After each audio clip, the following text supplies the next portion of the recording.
Welcome to Acharya education YouTube channel. నిన్న TET జరిగినటువంటి పేపర్లలో పేపర్ 1 కానీ పేపర్ 2 కానీ ఆ పేపర్ 1 పేపర్ 2లో వచ్చినటువంటి తెలుగు మరియు సైకాలజీలకు సంబంధించినటువంటి అంశాలు రాసినటువంటి విద్యార్థులు తెలియజేశారు. వాటికి సంబంధించినటువంటి అంశాలు ఏమేమి ఉన్నాయో మనం ఈరోజు తెలుసుకుందాం. నిన్నటి రోజు జరిగిన జనవరి 2 రోజు జరిగినటువంటి తెలుగు కంటెంట్ మరియు బోధనా పద్ధతుల్లో పేపర్ 1కి సంబంధించి ఒకటి పూర్ణ పద్ధతి అనేటువంటి ప్రశ్న రావడం జరిగిందట. పూర్ణ పద్ధతి అంటే మొత్తంగా బోధించేటువంటి అంశాన్ని ఉన్నటువంటి కాన్సెప్ట్ సంబంధించి మనకు రావడం జరిగింది. అది పూర్ణ పద్ధతి. ఇక తర్వాత బోధనోపకరణాలకు సంబంధించి తీసుకుంటే ద్విమితీయ ఉపకరణాలు వాటికి సంబంధించి ప్రశ్న రావడం జరిగిందట. తర్వాత పద్య ప్రక్రియ నుంచి గద్య ప్రక్రియకు రాయడం, ఇది సృజనాత్మకత సంబంధించింది. అంటే పద్యంలో ఉన్నటువంటిది గద్యంలో రాయడం, గద్యంలో ఉన్నటువంటి ప్రక్రియను పద్యంలోకి మార్చడం అనేటువంటిది ఉంటే దీన్ని సృజనాత్మకత అని చెప్పచ్చు. కానీ ఒక భాష నుంచి ఇంకో భాషలోకి మారిస్తే దాన్ని అనువాదం అంటారు. ఇది సృజనాత్మక సంబంధించి అంశం. తర్వాత సఫైర్ అనేటువంటి వ్యక్తికి సంబంధించినటువంటి నిర్వచనం వచ్చిందట. తర్వాత అవని అంటే అర్థం ఏంటి, అవనికి సంబంధించినటువంటి అర్థం ఏమిటి, తర్వాత కర్షకుడు అర్థం ఏమిటి, తర్వాత రాజుకు సంబంధించినటువంటి నానార్థం ఏమిటి, తర్వాత దొడ్డ మనసు పర్యాయ పదం ఏంటి, తర్వాత పయోనిధి వ్యుత్పత్తి అర్థం. ఇక తర్వాత తొక్కుడు బండ రచన ఎవరిది అనేటువంటి అంశం. ఇవన్నీ మనకు తెలిసినటువంటి అంశాలే. కృష్ణమూర్తి యాదవ్, జైలు కథల సంపుటి, వీటికి సంబంధించినటువంటి రచనలు ఏమేమి ఉన్నాయి, మన కవి పరిచయాల నుంచి కొన్ని ఈ రకమైనటువంటి ప్రశ్నలు రావడం జరిగింది. అంటే కవికి సంబంధించినటువంటి రచనలు ఏం చేశారు అనేటువంటి అంశాలు, తొక్కుడు బండ రచన, తర్వాత జైలు కథల సంపుటి రచన అడగడం జరిగిందట. ఇక తర్వాత ఆ చోట అనేటువంటిది సంధి, తర్వాత ఏకైక అనేటువంటిది సంధి ఏమున్నది అనేటువంటి అంశాలు వచ్చాయట. ఇక తర్వాత బతుకమ్మ పండుగ ఏ మాసంలో వస్తుంది అంటే ఇది మామూలుగా తెలుగు నెలకు సంబంధించినటువంటి ప్రశ్న తీసుకోవడం జరిగిందట. బతుకమ్మ పండుగ ఏ నెలలో వస్తుందంటే అక్టోబరు సెప్టెంబర్ అని కాకుండా ఇక్కడ ఆశ్వేజ మాసంలో బతుకమ్మ పండుగ వస్తుందనేటువంటి కాన్సెప్ట్ వచ్చిందట. ఇక తర్వాత సమ్మక్క సారక్క జాతర ఏ ప్రాంతంలో జరుగుతుందని ఇచ్చారు. ఇది మేడారం ప్రాంతంలో జరుగుతుంది. తర్వాత నీటిలో పడిన తేలును కదా అనేటువంటి అలంకారం, దీనికి తగ్గ అలంకారం అనేటువంటిది రావడం జరిగిందట. తర్వాత సత్యధూరం అనేటువంటి సమాసం. ఇక తర్వాత చెరబండరాజు అసలు పేరు అనేటువంటి ప్రశ్నలు రావడం జరిగింది. ఇవి పేపర్ 1 తెలుగులో వచ్చినటువంటి కొన్ని ప్రశ్నలు. మరికొన్ని ప్రశ్నలు ఏంటంటే తెలుగు పద్యం ఇచ్చి ఒక 5 ప్రశ్నలు, తర్వాత ఒక వచనం ఒక పారాగ్రాఫ్ ఇచ్చేసి 5 ప్రశ్నలు ఇవ్వడం జరుగుతుంది. మొత్తంగా 30 మార్కులు వస్తాయి. ఇక తర్వాత సైకాలజీకి సంబంధించినటువంటి కాన్సెప్ట్ సంబంధించినవి తీసుకుంటే దమనానికి సంబంధించినటువంటి ఒక ప్రశ్న రావడం జరిగింది. దమనం అంటే మర్చిపోవడానికి సంబంధించినటువంటి సెంటెన్స్, వాక్యము, ప్రశ్న మనకు ఇవ్వడం జరిగిందట. తర్వాత విస్థాపనానికి సంబంధించినటువంటి ప్రశ్న. విస్థాపనం అంటే అత్త మీద కోపం దుత్త మీద తీయడం. అంటే ఒక ఆఫీస్లో బాస్ ఏమైనా తిడితే ఇంటికి వచ్చి ఇంట్లో వాళ్ళని తిట్టడం, ఇలాంటి ఈ కాన్సెప్ట్ సంబంధించి ఒక ప్రశ్న రావడం జరిగింది. తర్వాత రేటింగ్ స్కేల్ నిర్ధారణ మాపనలకు సంబంధించి ప్రశ్న వచ్చింది. తర్వాత పరిణతి మరియు వికాసానికి సంబంధించినటువంటి ప్రశ్న కూడా దీంట్లో వచ్చింది. తర్వాత ప్రణాళికల్లో వార్షిక ప్రణాళిక అనేటువంటిది వచ్చింది. తర్వాత ఆర్టీఈ రైట్ టు ఎడ్యుకేషన్ సంబంధించినటువంటి ప్రశ్న ఒకటి వచ్చింది. తర్వాత ఎరిక్సన్ అనేటువంటి అతను ఉన్నటువంటి సిద్ధాంతానికి సంబంధించినటువంటి ఇచ్చినటువంటి విషయాలకు సంబంధించి వచ్చిందట. తర్వాత తరగతి గది నిర్వహణ ఎలా చేస్తారు, ఇది జనరల్గా థింక్ చేస్తే తెలిసిపోతుంది. తర్వాత అభ్యసనను మనం ఎట్లా బదలాయించేటువంటి ప్రశ్నలు దీంట్లో వచ్చాయి. తర్వాత ప్రజ్ఞకు సంబంధించి ఒక ప్రశ్న రావడం జరిగింది. తర్వాత ప్రేరణకు సంబంధించి ఒక ప్రశ్న రావడం జరిగింది. తర్వాత ఉద్వేగాలకు సంబంధించినటువంటి ప్రశ్న ఒకటి రావడం జరిగింది. ఇది పేపర్ 1కి సంబంధించినటువంటి తెలుగు మరియు సైకాలజీకి సంబంధించినటువంటి కొన్ని ప్రశ్నలు. ఇక పేపర్ 2కి సంబంధించి తెలుగు కంటెంట్ మెథడాలజీ పేపర్ 2 ఏ విధంగా జరిగింది, అంటే మధ్యాహ్నం జరిగినటువంటి పేపర్ 2 వారికి సంబంధించి ఏ విధంగా జరిగింది అనేటువంటి అంశాలు తెలుసుకుందాం. మొదటగా సంస్థాగత ప్రణాళికల లక్షణం కానిది ఈ మెథడాలజీకి సంబంధించిన ప్రశ్న. అంటే సంస్థాగత ప్రణాళిక అంటే ఏంది, ఆ సంస్థాగత ప్రణాళికలు ఏమేమి ఉంటాయనేటువంటిది పూర్తిగా తెలిస్తే కనుక ఈ ప్రశ్న అవగాహనకు సంబంధించి ప్రశ్న దీన్ని ఆ విధంగా చేసేయచ్చు. సంస్థాగత ప్రణాళిక లక్షణం కానిది ఏంటి.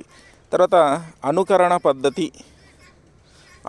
పద్ధతి అనేటువంటిది వాళ్ళు చెప్పినటువంటి వాళ్ళు అనుకరణ పద్ధతికి సంబంధించి ప్రశ్న రావడం జరిగిందన్నారు. అయితే మామూలుగా అనుకరణ పద్ధతికి సంబంధించి ఏంటంటే ఉపాధ్యాయుడు ఒక విద్యార్థులకు ఆవు గురించి చెప్పి ఆవు లక్షణాలు తెలిపి, అలాగే ఆవులాగే ఉండే గేదె గురించి మీరు ఏదైనా ఒక అంశాన్ని రాయండి అని అంటే దాన్ని అనుకరణ పద్ధతి అని చెప్పచ్చు. ఈ విధంగా అనుకరణ పద్ధతికి సంబంధించి ఒక ప్రశ్న రావడం జరిగింది. తర్వాత యాదృచ్ఛికమైన సౌష్ఠవమైన అనేటువంటి ఒక నిర్వచనం వచ్చింది. ఇది స్టట్వర్డ్ సంబంధించి వారికి సంబంధించినటువంటి నిర్వచనం.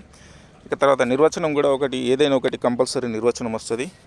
తర్వాత మహబూబ్నగర్ జిల్లా వారు ఏ భాషా మండలం కిందికి వస్తారనే ప్రశ్న వచ్చిందట.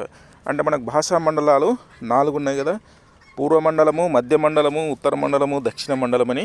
అయితే మన తెలంగాణ ప్రాంతం అనేటువంటిది ఉత్తర మండలంలో ఉంది.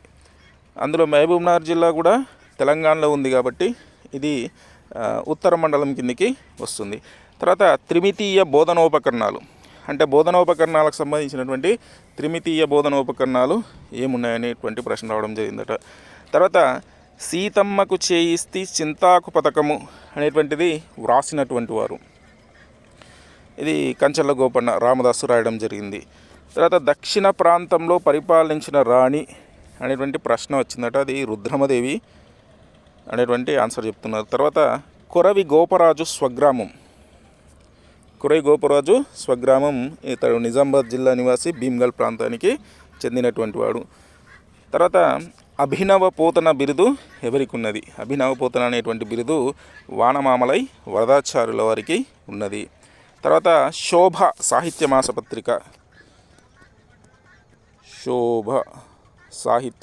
మాసపత్రిక ఇది దేవునిపల్లి రామానుజరావు సంబంధించినటువంటి పత్రిక.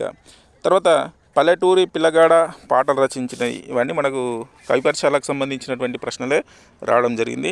పల్లెటూరి పిల్లగాడ పాటలు రచించింది సుద్దాల హనుమంతుకు సంబంధించి. తర్వాత సౌరు అనేటువంటి అర్థం ఇది అందం అనేటువంటి అంశము. తర్వాత వ్యాఘ్రం అనేటువంటి పదానికి నానార్థాలు అడిగారు. వ్యాఘ్రం అనేటువంటి దానికి నానార్థాలు. తర్వాత ధర అనేటువంటి పదంకు పర్యాయ పదాలు అడిగాడని చెప్పాడు. తర్వాత కమలాకరం, ఇది ఉత్పత్తి అర్థాలు అడిగాడు, కమలాకరం. తర్వాత కరి అంటే అర్థం. తర్వాత యయాతి చరిత్ర సమాసానికి సంబంధించి సమాస పదం ఏంటి అని అడిగారట. తర్వాత కార్మిక వృద్ధుడు సమాసం ఏంటి అని అడిగారట. తర్వాత ఒక పద్యపాదం ఇచ్చేసి ఛందస్సు ఏంటి అనేటువంటిది శార్దూలానికి సంబంధించి అడిగారట. తర్వాత పరసేన పారజూచు అలంకారం, ఇది చాలాసార్లు వచ్చింది, మన క్లాస్లో కూడా చాలాసార్లు చెప్పుకున్నాం. ఇది యమక అలంకారానికి సంబంధించి. ఈ విధంగా మనకు తెలుగులో సంబంధించినటువంటి ప్రశ్నలు ఈ విధంగా కవి పరిచయాలు, అర్థాలు, నానార్థాలు, పర్యాయ పదాలు, వ్యుత్పత్తర్థము, సంధి, సమాసం అనేటువంటి అంశాలు తీసుకోవడం జరిగింది. ఇంకా మిగతా మార్కులు పద్యానికి సంబంధించి కొన్ని, తర్వాత వచన భాగానికి సంబంధించి కొన్ని. పద్యానికి సంబంధించి చెన్నకేశవ అనేటువంటి మకుటం ఉన్నటువంటి పద్యం వచ్చిందట. ఈ విధంగా మనకు ఇవి తెలుగుకు సంబంధించి టెట్ పేపర్ 2కు సంబంధించినటువంటి ప్రశ్నలు. ఇక తర్వాత సైకాలజీకి సంబంధించినటువంటి ప్రశ్నలు తీసుకుందాం. సైకాలజీలో వచ్చినటువంటి ప్రశ్నలకు సంబంధించి తీసుకుంటే విద్యార్థులు చెప్పినటువంటి మేరకు సంస్కృతి అనేటువంటి ప్రశ్న రావడం జరిగిందట. సంస్కృతికి సంబంధించినటువంటి ప్రశ్న అంటే సంస్కృతి పిల్లలకు ఏ విధంగా తెలియజేస్తారు, ఏ విధంగా ఉంటుంది. ఇంట్లో పెంపకానికి సంబంధించి మనకు సైకాలజీకి సంబంధించినటువంటి కాన్సెప్ట్లో పిల్లల నిర్మాణం అనేటువంటిది ఏ విధంగా ఉంటుందో సంస్కృతికి సంబంధించి ఉంది ఆ విధంగా. తర్వాత దమనానికి సంబంధించినటువంటి ప్రశ్న కూడా రావడం జరిగింది. తర్వాత శిరపాదాభిముఖ సూత్రం, ఈ ప్రశ్నకు సంబంధించినటువంటి కొంత వివరణ కూడా ఇచ్చారు. ఈ ప్రశ్న వేరే ప్రశ్నను అయితే ఒక తల్లి తన పిల్లలకు సంబంధించినటువంటి ఫోటోలు, చిత్రాలు చూస్తూ చిన్నప్పటి నుంచి అంటే పుట్టిన రోజు నుంచి పెరిగి పెద్ద అయ్యేంత వరకు కూడా చూస్తూ ఉండి ఏ విధంగా అభివృద్ధి చెందించాడు అనేటువంటి సూత్రానికి సంబంధించి అనేటువంటిది ప్రశ్న అడగడం జరిగిందట. తర్వాత అనుకూల బదలాయింపు, దీనికి సంబంధించి నృత్యాలకు సంబంధించి ఇచ్చారట. ఒక డ్యాన్స్కి సంబంధించి నేర్చుకుంటే ఇంకో డ్యాన్స్ ఈజీ అవుతుంది అనేటువంటి బదలాయింపు, ఏ బదలాయింపు అనేటువంటిది అడిగారు, అది అనుకూల బదలాయింపు. తర్వాత పదిలపరుచుకునేటువంటి భావనకు సంబంధించి ఎలా పదిలపరుచుకోవడం జరుగుతుంది అనేటువంటి విద్యార్థి ఇదేదో బాల్కి సంబంధించి ఇచ్చారట. తన తల్లి ఒక బాల్ను చూయించి ఒక అట్టపెట్టెలో పెట్టేస్తే మరి ఆ అట్టపెట్టెలో బాల్ ఉంటుందా లేదా అనేటువంటి భావన ఆ విధంగా మనకు ఇవ్వడం జరిగింది. తర్వాత గుర్తింపు భావన, ఒక శిశువుకు గుర్తింపు భావన అనేటువంటిది ఏ ఏజ్లో వస్తా అనేటువంటి ప్రశ్న వచ్చింది. తర్వాత తారండాయిక అభ్యాసన నియమానికి సంబంధించినటువంటి ప్రశ్న రావడం జరిగింది. తర్వాత ప్రశ్నావళి, క్వశ్చనేర్కి సంబంధించినటువంటి ప్రశ్న రావడం జరిగింది. తర్వాత ప్రాజెక్ట్ పద్ధతికి సంబంధించినటువంటి ప్రశ్న రావడం జరిగిందట. తర్వాత పరిశీలన పద్ధతి, ప్రశ్నావళి పద్ధతి, ప్రాజెక్ట్ పద్ధతి, పరిశీలన పద్ధతి, వీటిలో కొంత తేడాలు ఉంటాయి. ఇవన్నీ మనకి ఏ విధంగా వచ్చినా అవగాహన స్థాయిలో, వినియోగ స్థాయిలో మనకు ప్రశ్నలు రావడానికి ఆస్కారం ఉంటుంది. తర్వాత ప్రణాళికకు సంబంధించినటువంటి ప్రశ్న కూడా వచ్చిందట. తర్వాత ఆర్టీ, రైట్ టు ఎడ్యుకేషన్ సంబంధించినటువంటి ప్రశ్న కూడా రావడం జరిగింది. ఇవి మనకు జనవరి 2, 2025 రోజు జరిగినటువంటి ప్రశ్నల సరళి ఈ విధంగా ఉంది. మనకు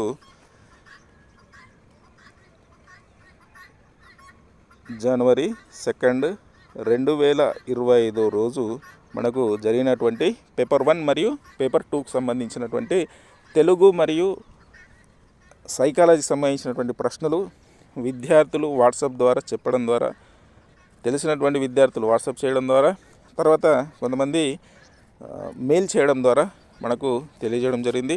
దీనికి సంబంధించి మెయిల్ అనేటువంటిది మన దాంట్లో చూసుకోవచ్చు.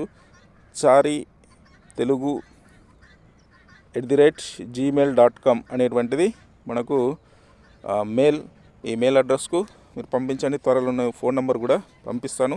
దీంట్లో మీకు ఎలాంటి ప్రశ్నల సరళి వచ్చిందో దీనికి మనం మెసేజ్ చేస్తే కనుక ఇవి ఇంకా విద్యార్థులు కూడా చెప్పచ్చు. ఒక జిల్లాకు ఎగ్జామ్ అయిపోయిన తర్వాత మళ్ళీ అదే జిల్లాకు ఎగ్జామ్ ఉండదు, ఈ విషయం గుర్తుంచుకోండి. ఇది టీచర్ జాబ్ సంబంధించినటువంటిది కాబట్టి ఇది జిల్లా లెవెల్లోనే జరుగుతుంది, అది ఒకసారి గుర్తించండి. కాబట్టి మీకు గుర్తున్నటువంటి ప్రశ్నలను రాసుకొని ఈ విధంగా chari@gmail.com కానీ ఫోన్ నెంబర్ త్వరలో ఇస్తాను. దీనికి సంబంధించినటువంటి మీరు ఏమి ప్రశ్నలు వచ్చినా ఆ ప్రశ్నలకు సంబంధించి సరైనటువంటి విధంగా గుర్తుంచుకొని ఇవి చేయండి. ఇది మనకు తెలుగు మరియు సైకాలజీకి సంబంధించినటువంటి కొన్ని ప్రశ్నల సరళి. ఈ ప్రశ్నలు చూసి ప్రశ్నల తీరు ఏ విధంగా వస్తుందో మనకు తెలుసుకోవచ్చు. మనకి ఇంతకుముందు జరిగినటువంటి టెట్లో ఏ విధంగా ప్రశ్నలు వచ్చాయో మనం తెలుసుకున్నాం. అవి ఖచ్చితంగా మనకు ఉపయోగపడతాయి. ఏదో ఒక ప్రశ్న వచ్చినా ఒక మార్క్ అనేటువంటిది పెరుగుతుంది. కాబట్టి ఇలాంటివన్నీ చూడండి.